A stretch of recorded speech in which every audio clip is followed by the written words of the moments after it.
Oi, gente! Boa noite! Vão entrando aí que a gente vai conversar sobre transtornos alimentares e como vencê-los. Vou conversar com o Dr. Cláudio, psiquiatra, e nós vamos conversar sobre ansiedade, como vencer a ansiedade. E o Dr. Cláudio tem um trabalho muito especial. Boa noite, Janaína.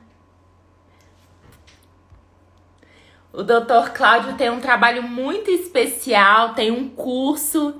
Dr. Cláudio entrou, que eu vou contar para vocês no final da live do curso do Dr. Cláudio. Vou convidá-lo.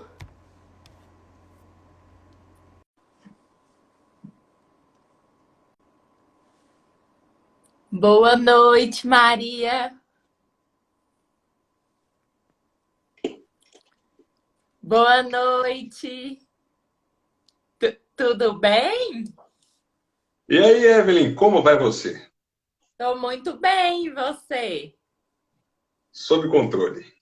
E aí, animada para falar tudo de comida e ansiedade? Demais da conta. Vão entrando aí, pessoal. Antes da gente começar a falar, aproveitem, apertem o aviãozinho, manda essa live por direct. Boa noite, Olga.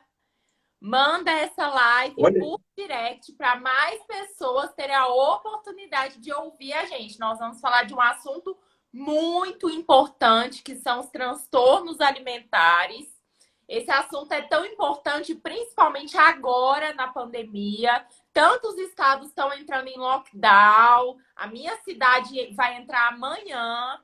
Então, a gente sabe que na pandemia aumentaram os transtornos alimentares, aumentaram os transtornos psiquiátricos, e é muito importante da gente conversar sobre isso hoje. Então, vão mandando para mais ver, pessoas Evelyn, essa live. a gente está com um delayzinho, né? Não, Mas entrou aqui, sabe quem? Entrou o Márcio Instagram e entrou também a Mariana Daliana. E essa merece uma comemoração especial, porque hoje é o aniversário dela. Ela que tem uma filha, que é a Ariana, que tem ali já 1 ano e 3 meses. E que, por sinal, é minha parabéns! filha. Ah!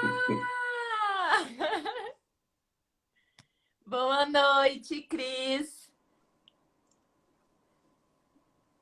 Boa noite, Graza. Bom, então vamos começar, né? Meu nome é Evelyn, eu sou médica pós-graduada em nutrologia, atuo na medicina preventiva, prevenindo doenças através da genética, e para isso eu uso dos painéis genéticos. Eu confio e eu atuo numa medicina dos 5 P's, que é a medicina que o Dr. Pedro, neurologista, escreveu no livro dele, A Medicina do Amanhã, A Medicina do Futuro. E esses 5 P's eu uso na medicina que eu atuo, que é uma medicina preditiva, que é justamente o que os painéis genéticos, o DNA, me mostra antes da pessoa ter a doença, o risco dela desenvolver a doença ao longo do tempo. Uma medicina preventiva, que aí eu sabendo o maior risco da pessoa, eu vou prevenir aquelas doenças, eu vou ajudar a pessoa a tentar prevenir aquelas doenças. Uma medicina proativa, que o paciente vai me ajudar a tentar prevenir essas doenças, e para isso eu preciso do paciente. Uma medicina personalizada, já que eu uso do DNA, nenhum plano é igual a outro, é individualizada para o paciente. E uma medicina parceira, né? Por exemplo, falando em transtornos alimentares, eu recebo o paciente no meu consultório, no meu atendimento, e eu converso ele e eu busco saber da vida dele como um todo para eu conseguir entender o que está acontecendo muito além da doença e dos riscos de desenvolver a doença. A parte emocional, a parte familiar. Então, é nisso que eu atuo. E aí eu vou pedir agora para o doutor Cláudio se apresentar para a gente. Pois então, Evelyn, eu sou o Cláudio e eu sou psiquiatra. E vamos falar, então, do conceito que já é meio, às vezes, muito confundido, né? Fala-se em compulsão alimentar. As pessoas da pandemia que você citou, né? Com essa possibilidade aí de fechamento. E aí tem já duas coisas interessantes para a gente falar. Primeiro, que o nome compulsão alimentar se refere a um diagnóstico. E é um diagnóstico onde a pessoa tem que atender a alguns critérios, que são estar ali pelo menos por semanas, 8 semanas, melhor, 3 meses, mudou. Antes eram 2 meses, agora são 3 meses, um episódio semanal de comer uma grande quantidade de comida, fala-se em 2 horas, muito mais do que uma pessoa normal comeria em 2 horas, que vem ali com culpa, e que vem também, muitas vezes, com a pessoa não pode ter a purgação, senão seria outro diagnóstico, mas onde a pessoa também tem ali uma perda de controle. Então, os casos de compulsão alimentar, às vezes,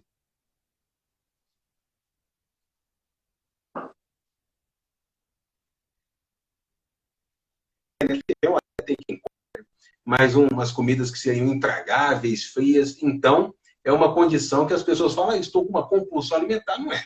Você está ali com o que poderia ser chamado de um comer descompensado, com associações que você fez que não são adequadas, que envolvem ali a emoção. Uhum.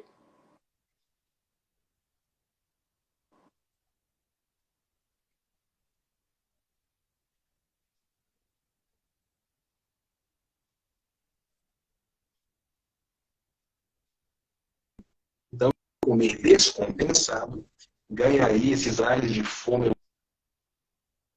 emocional, que é o que se fala, né? Da pessoa, Uhum. então, comer do jeito errado, na hora errada. E a pandemia, que era outra situação que eu ia falar, só para Ah. complementar, ela faz algo que eu Uhum. pensei hoje, essa história, né? Porque Uhum. você, quando está privado de uma coisa, você tende a valorizar aquilo. Então, na dieta Uhum. restritiva, pode parecer na pandemia no seguinte aspecto: um lockdown aí, que não é bem um lockdown, né? Mas é por pensar naquilo que você não vai ter, situação diferente aí que você vai viver amanhã, diferente de hoje, muitas pessoas já ficam, nossa, e começam a ficar com ansiedade, quando na prática, para muita gente, não vai fazer lá tanta diferença. Né? Que a pessoa já está até adaptada depois desse ano, mas ainda assim ela se preocupa. Então, a associação que Uhum. se faz é a pessoa que está ali com uma dieta restritiva, ela fica pensando, olha, eu não posso comer aquilo. Então, é Uhum. justamente o que ela vai querer, pode com isso fazer auto-boicotes. Então, isso é de se pensar, de você saber ali conhecer o seu organismo com as técnicas. Eu vi que vai ter passa hoje. Vai ter passa, Evelyn? Vai. Vai ter uma técnica que eu vou ensinar para vocês, mais para o final. Legal. E a ansiedade, doutor? Explica para a gente um pouco sobre a ansiedade e como a ansiedade pode levar a alguns espectros da compulsão alimentar. Então, vamos lá. Como funciona a ansiedade? A ansiedade é bom a gente entender, ainda que rapidamente, que há 3 tipos. Isso facilita o nosso entendimento rapidamente, né? Um tipo de ansiedade que é a ansiedade adaptativa. Por exemplo, a ansiedade que nos fez estar aqui hoje, né? Na evolução que o humano teve que passar em todos esses milênios para chegar nessa situação atual com relação a fugir de bicho. Situações aversivas precisam de você ter ali a capacidade de jogar no seu corpo a adrenalina e o cortisol para ir sangue para o músculo, para dilatar uma pupila, para correr. Então, quando Uhum. você vê o bicho hoje, o nosso cérebro primitivo continua com isso. Então, Uhum. hoje a gente vê ali um bicho e quer correr. bastante adequado. Então, essa ansiedade, ó, legal, essa daí tem que ter. Agora Uhum. acontece também outra ansiedade que é boa, que é a ansiedade positiva. Quando você está ali com algo interessante que vai acontecer, que vai se desenrolar nos próximos dias, você está com aquela expectativa ansiosa e você fica mais entusiasmado, fica querendo contar para os outros, é uma encomenda que vai chegar, é uma prova que você fez e foi bem sucedido, vai ter uma. Essa é legal. Essa também não leva ali a grandes prejuízos, não vai ter uma insônia associada que seja ruim para o seu organismo, nem para você. Agora, e essa que é a danada, é a ansiedade dita negativa, que vem fora de hora. Você vai lá falar com o chefe e fica ansioso. A pessoa, o fóbico social, vai encontrar uma pessoa, perguntar uma informação no shopping e já não consegue. Ou ele vai, além de encontrar uma pessoa, ver ali uma aranha longe no filme e já não consegue. Ou palhaço, ou qualquer outra figura, injeção. A pessoa tem as fobias. Então, essa ansiedade, que é essa descarga dos neurohormônios, sempre aí a gente faz também aquela explicação que tem a adrenalina, que é o mais imediato, o cortisol, que ele é mais crônico. Então, essa descarga hormonal é prejudicial porque muitas vezes vem fora de hora. O cérebro primitivo, ele inicia o disparo desses neurohormônios, neurotransmissores, mas você não tem que sair correndo do chefe, não faz sentido você sair correndo de uma aranha que apareceu na televisão, e não faz sentido você escapar de situações onde não há um perigo naquele momento, como a ansiedade antecipatória do amanhã. Você fica com uma taquicardia hoje pensando no que você vai fazer amanhã. E aí vem os métodos de controle de ansiedade. E entra a comida como um deles. Uhum. Continuo? Deixa que eu falo essa parte, que eu adoro falar sobre isso. Pessoal, antes de eu começar a falar, manda essa live para mais pessoas. Eu tenho o meu e-book Sabor, Paladar e Hábito, como usar os sentidos na reeducação alimentar.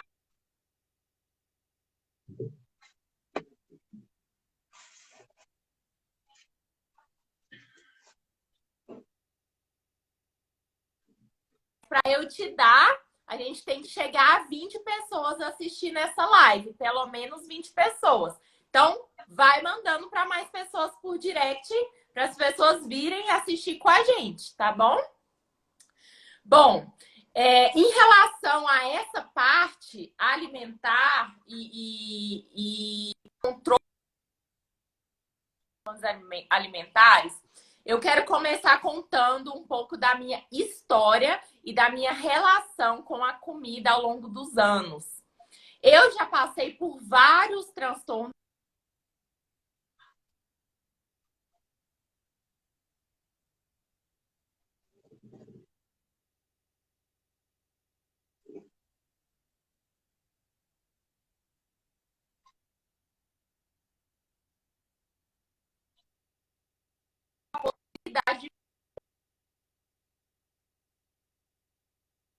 com o estudo. Eu me tranquei no quarto durante anos. Quem sabe da minha vida sabe dessa história que eu estudei pra caramba para ser médica.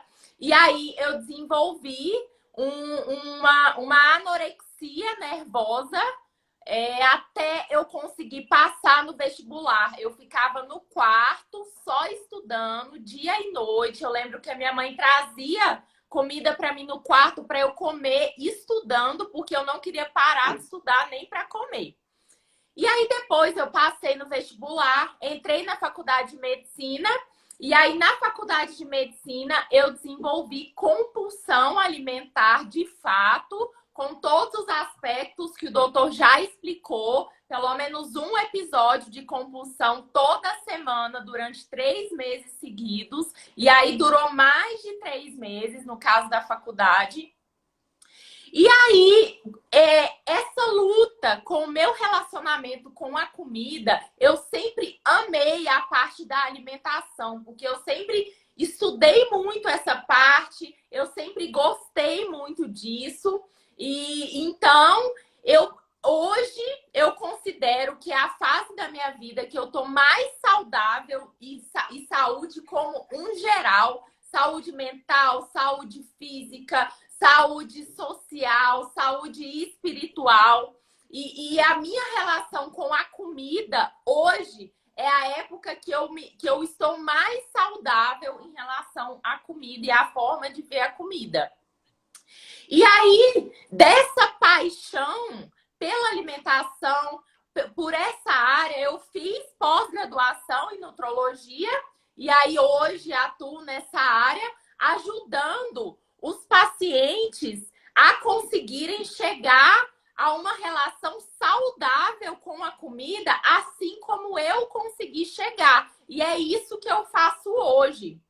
E no meu consultório, eu recebo, né, as pacientes, os pacientes, e eu percebo que eles têm uma luta interna diária com a comida.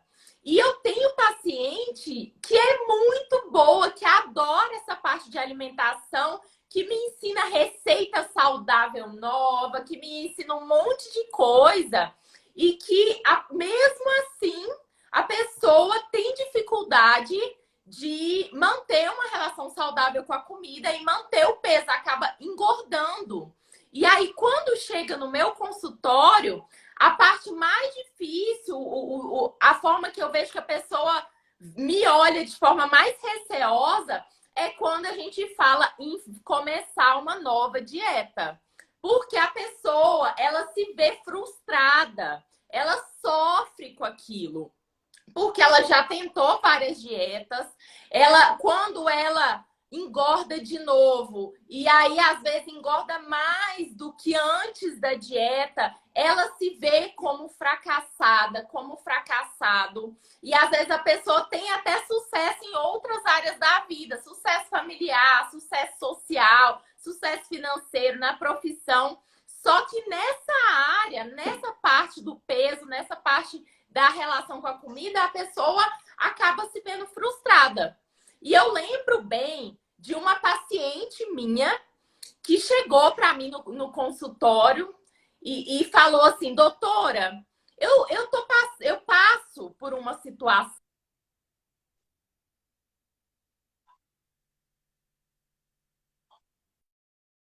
a chorar para mim. E aí ela virou e falou assim: doutora, semana passada aconteceu isso comigo. De repente, eu sinto uma angústia tão grande, uma dor no peito, e aí eu vou para a cozinha. E aí, quando eu chego na cozinha, tem um bolo. E aí eu vou e como um pedaço de bolo. E aí depois eu como o segundo pedaço de bolo. E aí eu como o bolo inteiro. E só que eu não fico satisfeita. E aí eu vou para a geladeira.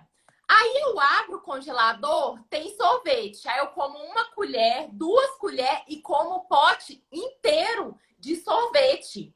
E aí depois disso, eu me sinto tão culpada, eu me sinto tão frustrada, eu me sinto tão mal, que eu choro tanto e eu não aguento mais isso. Eu tô cansada, tem meses que eu passo por isso e eu não aguento mais isso. E naquele momento que essa paciente me contou a história dela, e essa história é o transtorno compulsivo alimentar, isso é a compulsão alimentar, essa paciente me contou e eu percebi que as técnicas e ciência, né, os termos técnicos científicos da medicina não conseguiam entrar naquela luta interna daquela paciente, né? A medicação ajuda muito, só que como eu quero mais, eu quero ajudar mais, eu quero realmente ajudar a pessoa a mudar de vida, eu sentia que só a medicação não era o suficiente para ajudar aquela paciente na luta interna que ela tinha. E aí o tempo passou, eu fui para um congresso em São Paulo, e aí eu ouvi falar de um termo nesse congresso que eu achei muito interessante, interessantíssimo, que chama Mindful Eating. O Mindful Eating é um termo que fala sobre comer com atenção plena. E quando eu ouvi esse termo no congresso, achei muito interessante, porque além de falar de alimentação, relacionava toda a nossa mente com o ato de comer.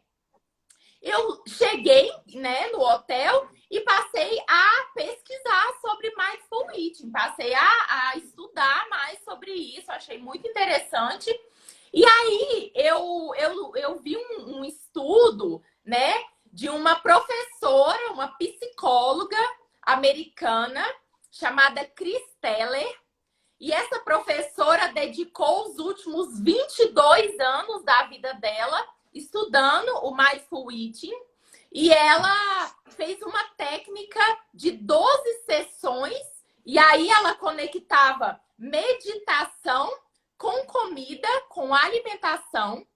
E o que me deixou surpreendida é que nessas 12 sessões, no final dessas 12 sessões, 95% das pessoas que tinham compulsão alimentar reduziram a compulsão alimentar. 95% das pessoas. E aí eu achei aquilo muito interessante. Depois, a professora Chris Teller veio para o Brasil, fez uma imersão, um curso no Brasil também sobre Mindful Eating. E no Brasil, eu ouvi de algumas pessoas que participaram do curso que tinha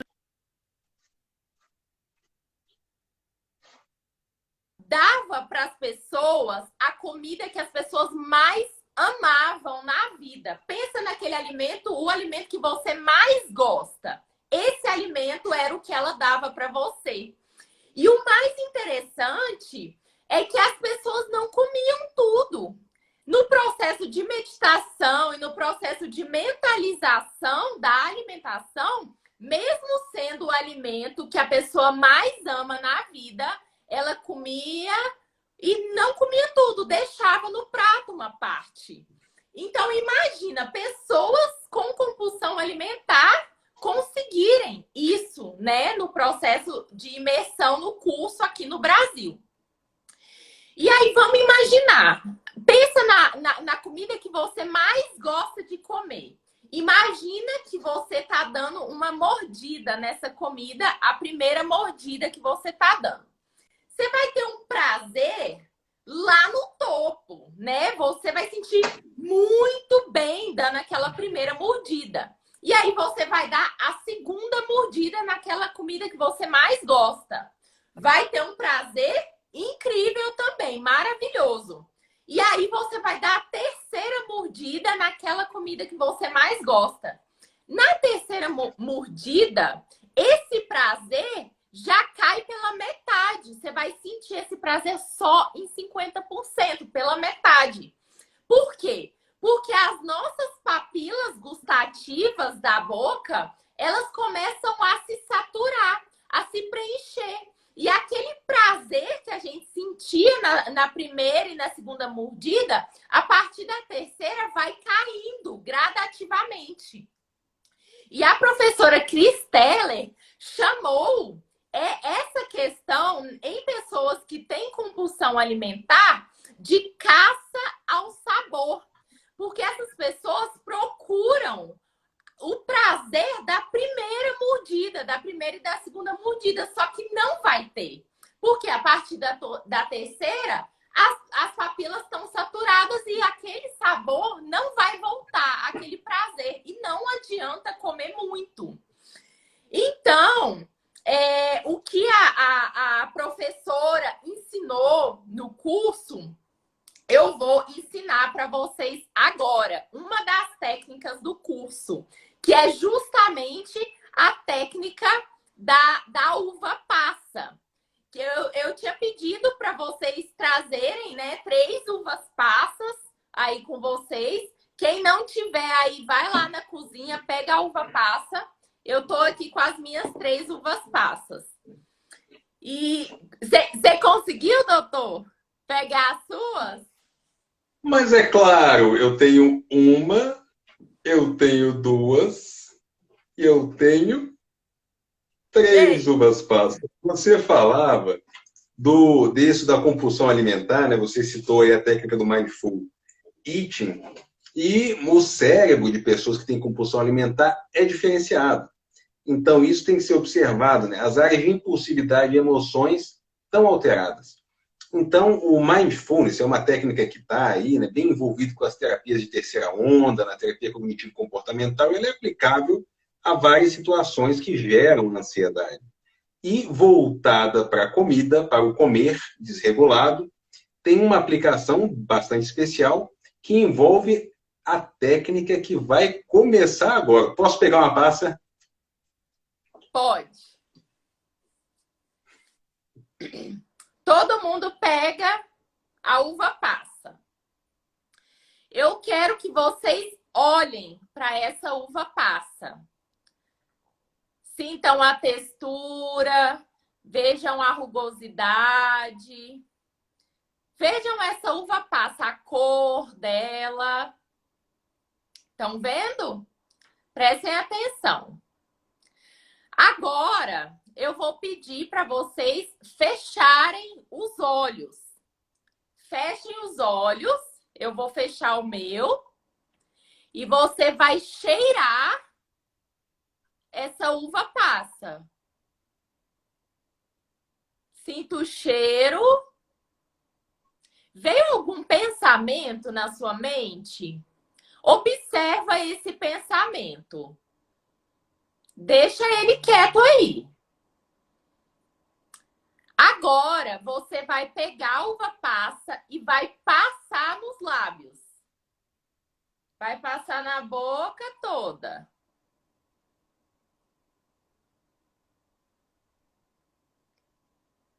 Agora, você vai colocar a uva passa na boca e não vai mastigar.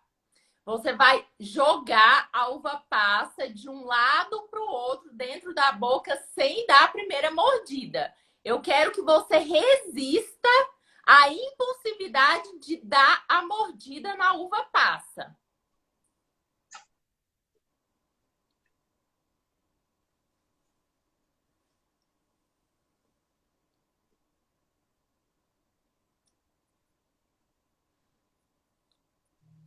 Agora, você vai dar a primeira mordida na uva passa.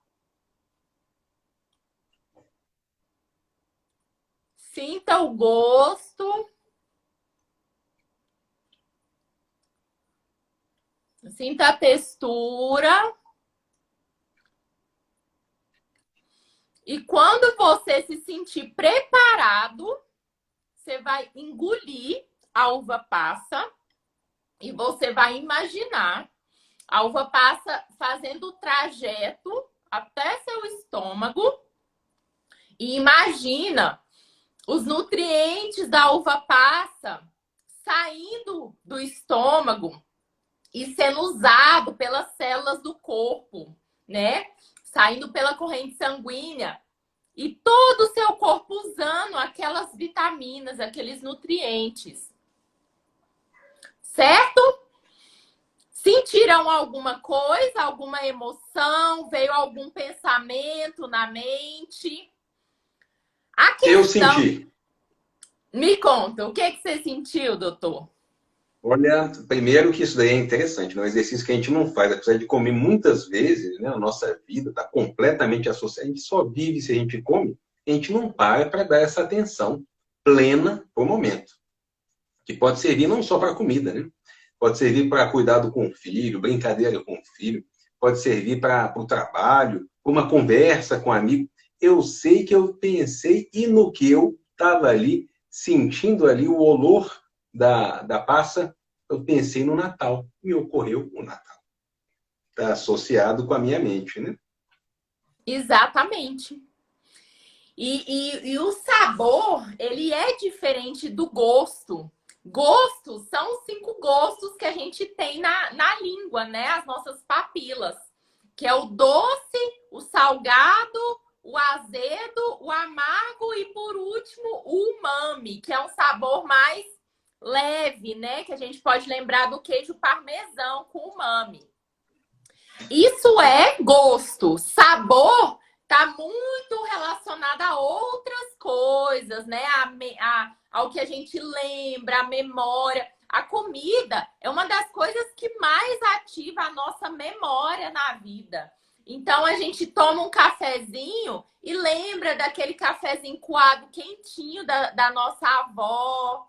A gente come alguma coisa, uma uva passa e lembra do Natal, lembra da família.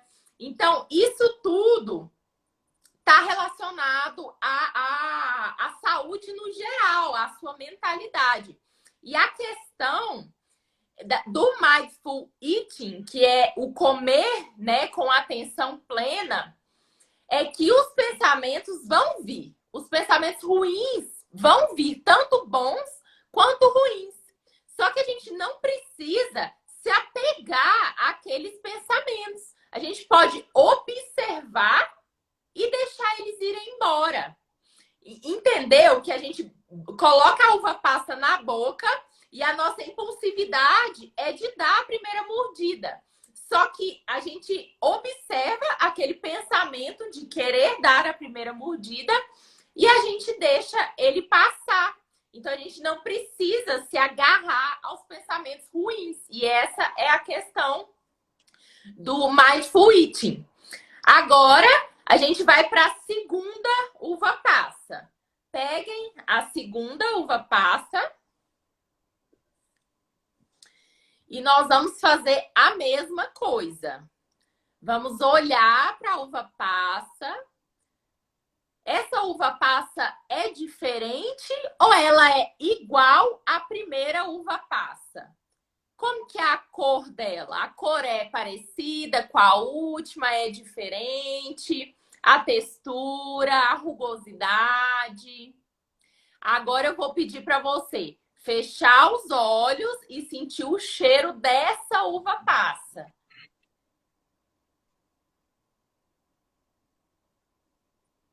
Sentiu alguma emoção? Veio algum pensamento na sua mente?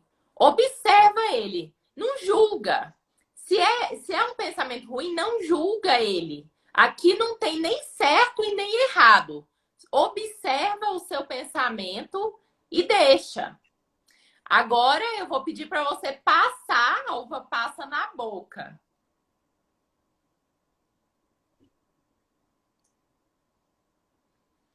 Coloca na boca e passa de um lado para o outro dentro da boca.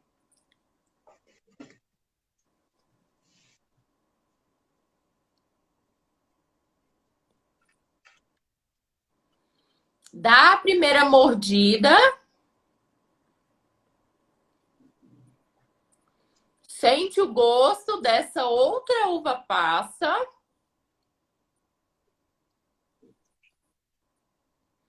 E quando se sentir preparado, pode engolir e imagina o trajeto que ela faz.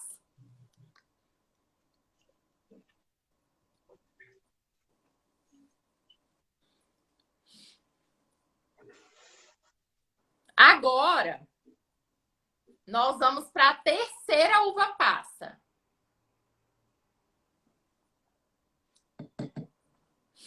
Tá aqui a terceira uva passa. E se eu te falar que você tem a opção de comer ou de não comer essa uva passa, esse alimento? Eu quero que você pense se você vai comer, o porquê que você vai comer. E se você não quer mais comer, o porquê. Você precisa ter a ciência do porquê. Você tem que ficar ciente do porquê você vai comer ou não comer. Eu não quero mais comer essa uva passa. Eu já senti que estava muito doce no meu paladar e para mim 2 já deu. Eu não quero comer. E não tem julgamento. O que eu quero dizer aqui é que não tem certo ou errado. comer ou não comer não tem certo ou errado. A questão é só você estar ciente do porquê que você está comendo ou porquê você não está comendo. E essa dica que eu acabei de falar, ela é uma dica que você tem que levar para a sua vida. Qual dica que é? O paladar, ele te mostra que você tá cheio, que você tá pleno, que você tá bem antes do seu estômago. Antes de você sentir seu estômago cheio, um dos primeiros sinais que você vai ter que você tá bem é o seu paladar. E aí, se você sentiu que aquele alimento já tá ficando doce demais, coisa que não tava na primeira uva passa, é um sinal para parar. É um sinal que já tá tudo bem. E a mesma coisa é a gordura. Se você tá comendo algo muito gorduroso e sente que tá. Aí antes estava bom. E aí depois passou a sentir que estava muito gorduroso, é um sinal que você tá pleno, que não precisa comer mais. E essas sensações, essas conexões, a gente só tem observando. Então, principalmente agora, na pandemia, que muita gente vai ficar em casa ou não, e fora da pandemia, ao longo da vida, eu quero que vocês treinem isso e levem isso para a vida de vocês. Do porquê que vocês estão comendo, do porquê que vocês não estão comendo. E sem culpa, sem certo, sem errado, só observe os pensamentos, só observe os seus comportamentos sem se julgar, né? Eu quero que você se trate de uma forma mais gentil. Olhe para si de uma forma mais gentil. E a forma de se ver mais gentil é não se julgando. Então, a técnica da uva passa é uma das técnicas do Mindful Eating, que eu quero que vocês levem aí para a vida toda. E doutor Cláudio, tem alguma coisa a acrescentar? Tenho.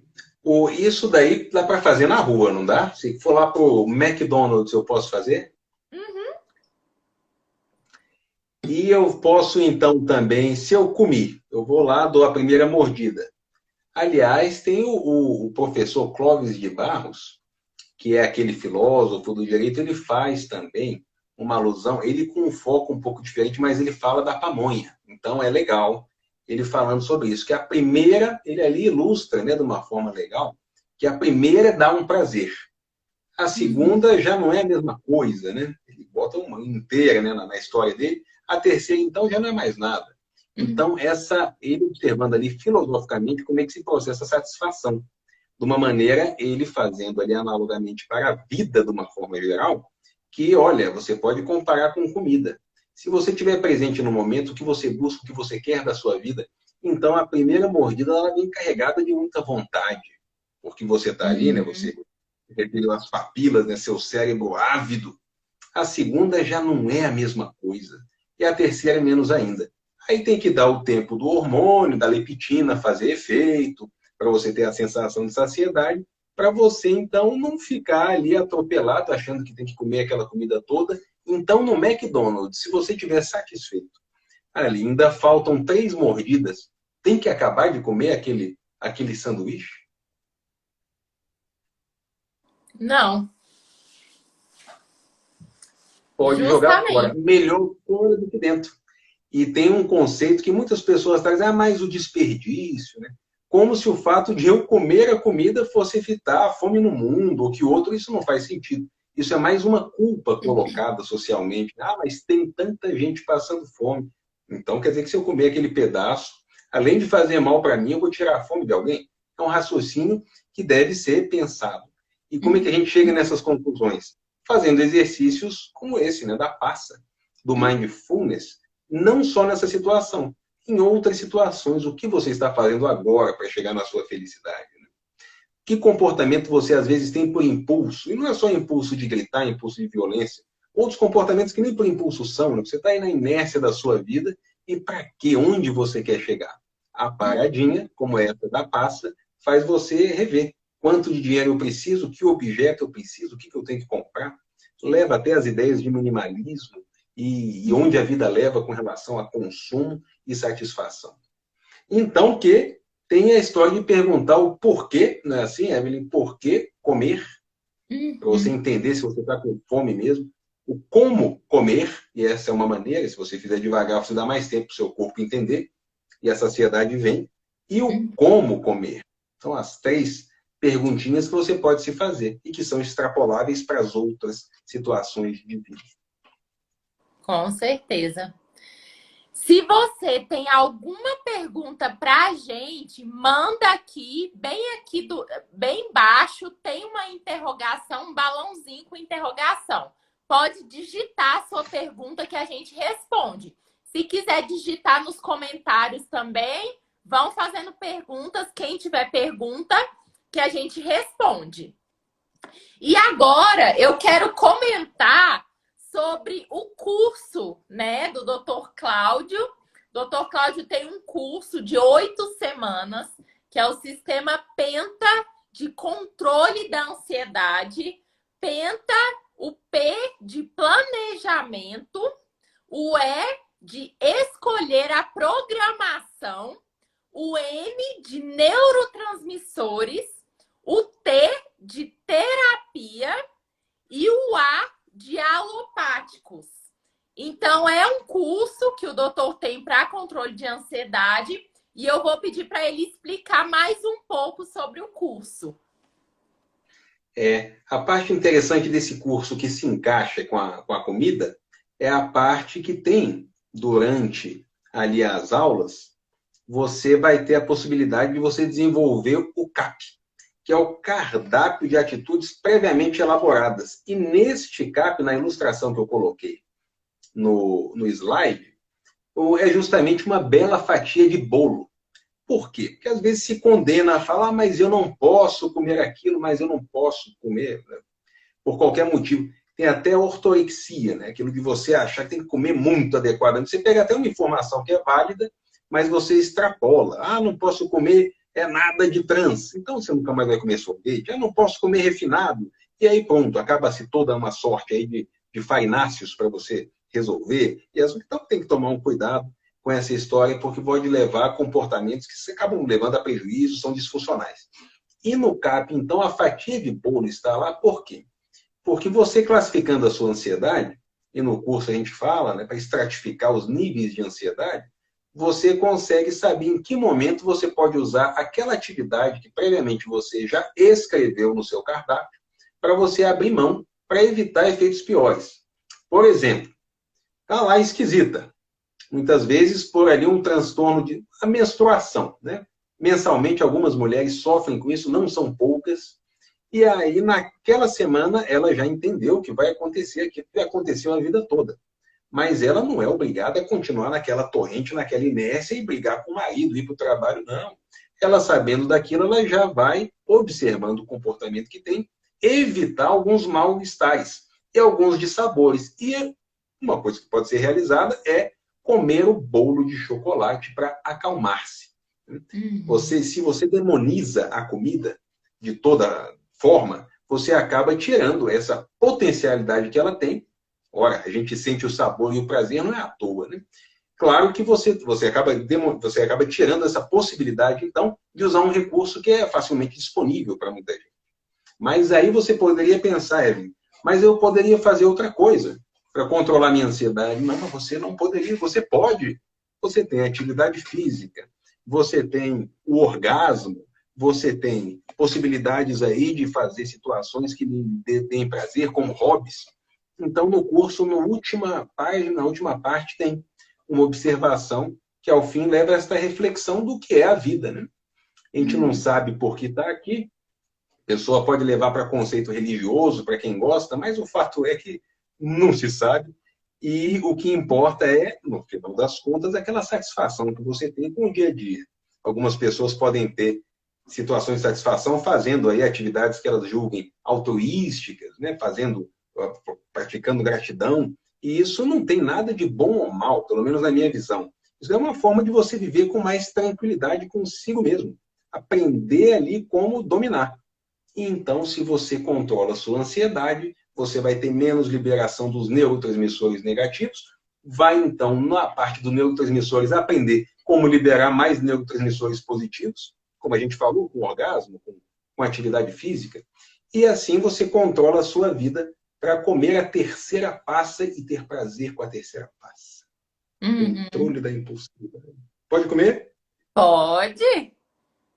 Mas eu não Pode quero. comer. E a decisão é minha, não vou comer. Não vai. Porque aí você controla. Você pode deixar o seu prazer, porque também é uma técnica, né?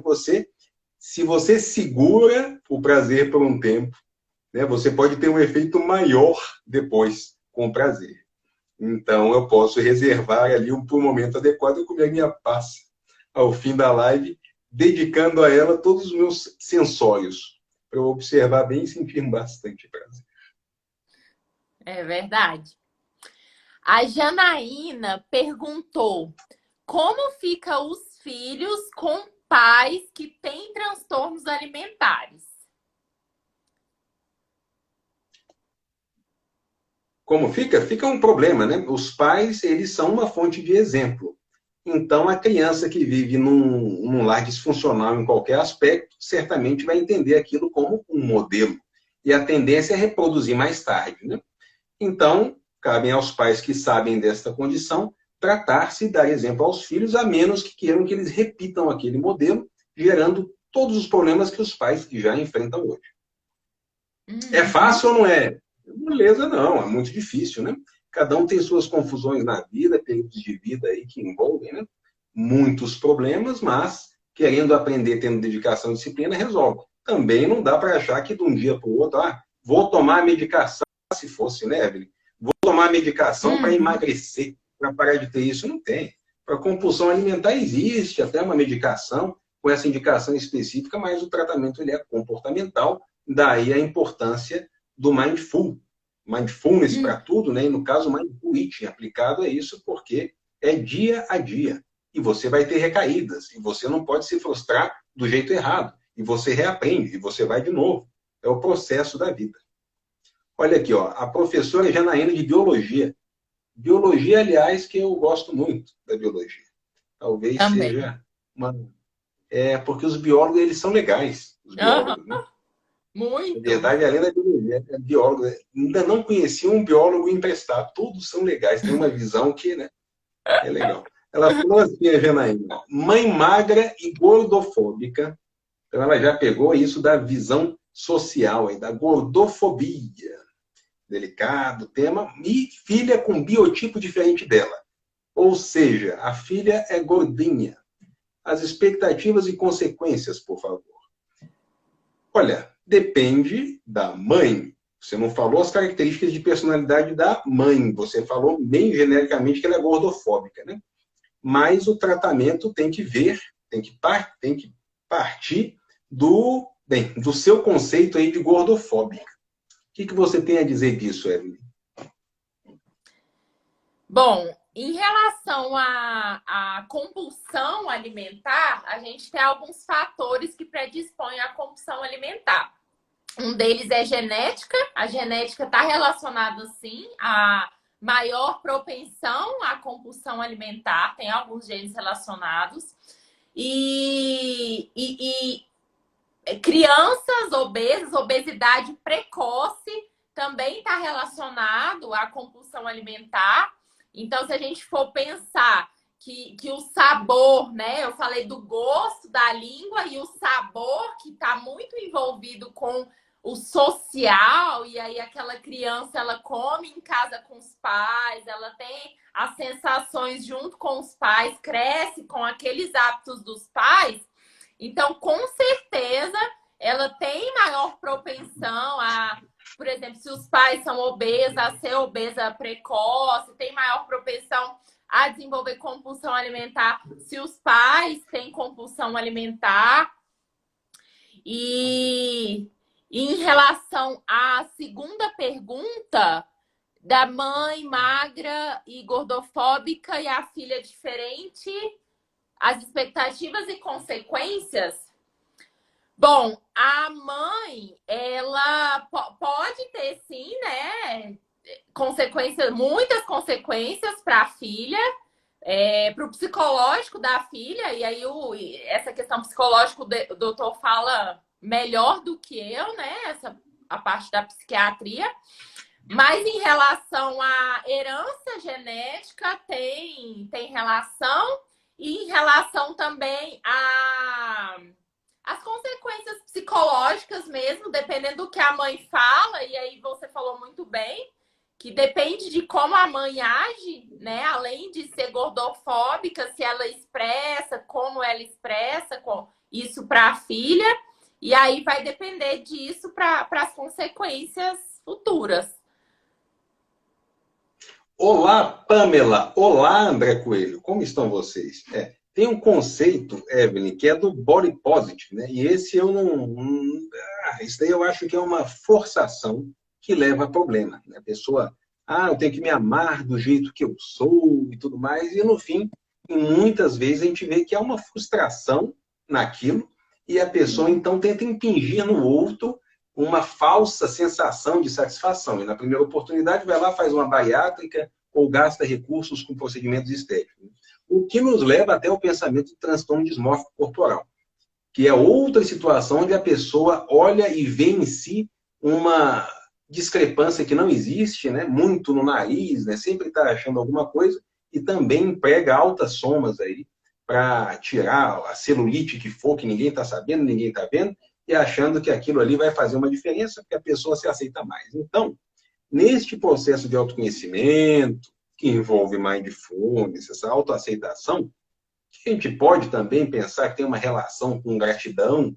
Se você se relaciona bem com o seu corpo, que aí tem um outro movimento, que é o Body Neutrality, que é você achar o seu corpo como um veículo que você usa, que você tem que respeitar, tratar bem, mas o que conta mais é saúde. Porque as pessoas falam, mas essa sociedade opressora. Olha, isso é delicado, né? A sociedade ou é você que se impinge alguns conceitos e tem que fazer daquele jeito, né? Só que a pessoa até joga para fora que sim, a responsabilidade são os outros, porque se eu não for assim, tal, tal, tal. E na prática é aquela história. Homem, né, com mulher com celulite, isso já está bem definido, né? Está lá ligando para isso, né? E várias outras situações aí que não são de importância, mas que a pessoa que quiser, ou que tem a tendência, que também tem uma circuitaria cerebral envolvida que predispõe a tendência de ter o transtorno dismórfico, ela acaba então dando atenção. Então a mãe, voltando ao caso da mãe, que é a que deveria ser tratada, né? Porque se de fato, né, considerando que essa gordofobia, essa aversão, que aí tem que considerar, eu sou ser reticente em falar, porque para uma pessoa que considera outra gordofóbica, você tem que ver se a visão dela não está alterada, porque às vezes não é uma visão alterada, ou às vezes é muito alterada, por isso eu citei o transtorno dismórfico. Uma pessoa pode achar bonito, a beleza, ela tem uma subjetividade, apesar de ter um modelo, as pessoas têm as suas preferências. Então a gente pode se enganar e achar que, será que é gordofóbica mesmo? Tem que ver. Por isso que eu fui reticente aí, não fui conclusivo em dizer o que vai acontecer. E gorda quanto é essa filha, né? Então você tem aí como basear-se em números para saber mais ou menos o que é e na dieta. Olha quem falou ali, a Pamela falou. Lê pra gente aí, Evelyn. Eu perco o apetite quando sinto emoções de ansiedade e perco muito peso por isso. Então tenho que fazer yoga. Olha que legal, né? A Pamela achou um mecanismo que não envolve medicação, que ela pode fazer sozinha em casa e que faz ali o controle da ansiedade, que de fato, né, a gente fica acostumando e repetindo, tá ansioso, come, tá ansioso, come. Olha o inverso, né? Tá ansioso, tem inibição de centro de apetite. Também não é incomum, né? Esse daí. Só que aparece menos. Né? Porque a pessoa mais magra, a tendência, na maioria das vezes, não é procurar consultório. A pessoa que come mais, estudo desregulado. Quem come menos não procura, mas pode ser igualmente perigoso, né? Para a saúde. A pessoa fica comendo nutriente, daqui a pouco desmaia, vai ter ali uma confusão e prejuízo de concentração, prejuízo de sono, leva todos ali os fatores. Mas que bom, ela já achou aí um mecanismo que que ela recomenda muito. Uhum. Yoga, muitos que procuram estão com as emoções à flor da pele. Realmente. Bom, então estamos chegando ao final. Mais alguém tem pergunta? Se tiver, a gente está à disposição. Podem ir mandando que a gente responde. O que vocês acharam da live? Foi boa para vocês? Ajudou vocês em alguma coisa? Escreve aqui para mim nos comentários, manda coração para eu saber o que vocês acharam. Se vocês concordam, se vocês têm alguma dúvida, se vocês já passaram por isso ou passam por isso.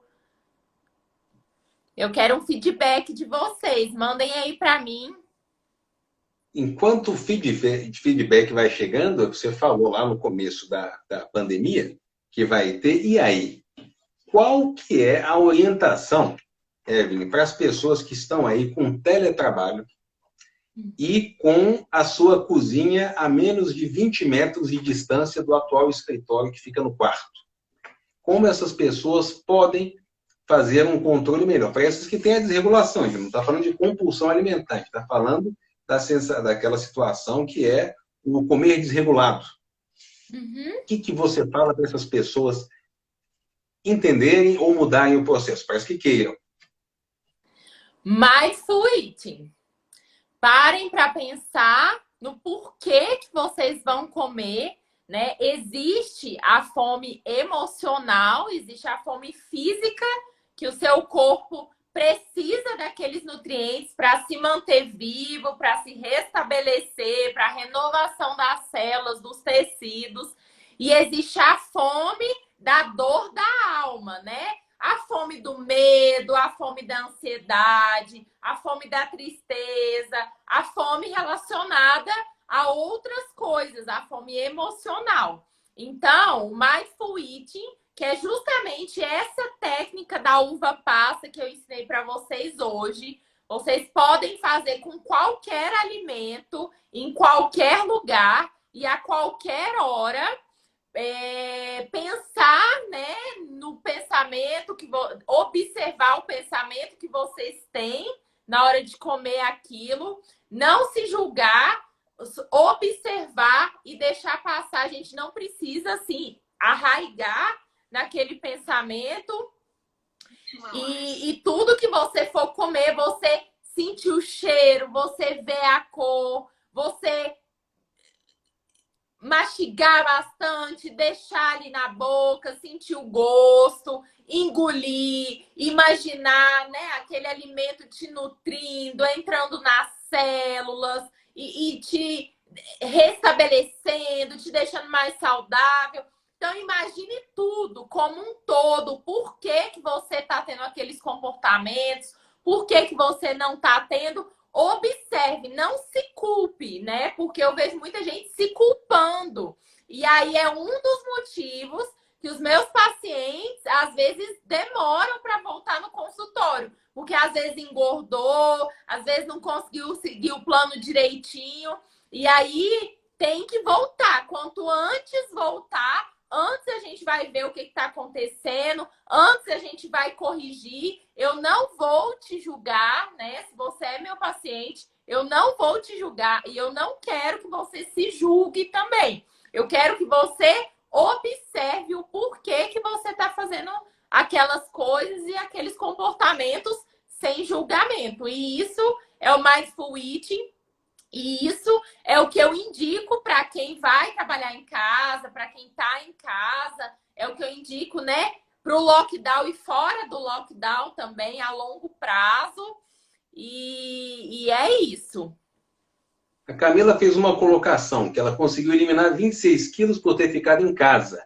Pude me alimentar melhor. Olha aí, um bom efeito aí. Fez o inverso, né? Ou seja, estava comendo errado, era na rua. Então, quando você for para a rua de novo, que uma hora você vai, não vá fazer bobagem, Camila. Continue fazendo o que você já está fazendo em casa. A Ana tem tireoide. Ela provavelmente está falando que ela tem o hipotireoidismo e provavelmente faz uma complementação com a tiroxina. Por isso eu tenho muita ansiedade, porque, olha, se está controlado com a medicação de uma forma correta, você não tem ansiedade, é culpa da sua tireoide. Se ela está descontrolada, sim, você tem que ir ao seu endócrino, dosar os seus hormônios e fazer aí o balanceamento, que não é tão difícil quanto da diabetes, hein? Diabetes é mais complicado, tireoide dá para controlar legal. Então é só ter uma dedicação. Janaína, obrigado aí pelos elogios que ela fez aí a você, ó, falando, Evelyn, que você é ótima, maravilhosa, e muito bem. E a Gisele entrou. Isso são horas, Gisele. Gisele vai ter que ver depois, né? Gisele, mas vai ficar salva essa live no meu IGTV, viu? Quem quiser ver de novo, vai ficar salva no IGTV. E quem, né, o pessoal que não pôde estar com a gente, manda para o pessoal, né, para ver no IGTV. E é realmente um tema muito importante e que às vezes aquela pessoa está precisando, né, de ouvir essas informações. E aí o fato de você enviar essa live para a pessoa vai ajudá-la. Então vamos compartilhar conhecimento. Combinado? Então, muito obrigada, doutor Cláudio, por ter aceitado o convite de estar aqui comigo hoje. Obrigada pelas informações e até a próxima. E depois a gente marca mais lives juntos para falar de outros assuntos que envolvam alimentação, nutrologia e psiquiatria. Combinado. Foi legal, Evelyn. Tchau para todo mundo e continuem bem. A última uva passa. Obrigada a você que esteve com a gente, que ficou até o final. Até a próxima. Amanhã eu vou estar em outra live no Instagram de uma dermatologista. Eu vou falar com vocês amanhã também. E nós vamos falar de beleza de dentro para fora. A importância, né, da alimentação, a importância de um estilo de vida saudável, de atividade física, a importância do intestino, de tudo, né, da saúde como um todo, para ter a pele bonita, para ter o cabelo bonito, para ter a unha forte, para ser bonita, para ser bonito, né? E a gente vai falar de beleza de dentro para fora. E aí amanhã eu passo mais informações para você. A live vai ser amanhã às 8 horas da noite. Fiquem com Deus. Tchau, tchau. Tchau, doutor. Até mais, Evelyn. Até Tchau. mais.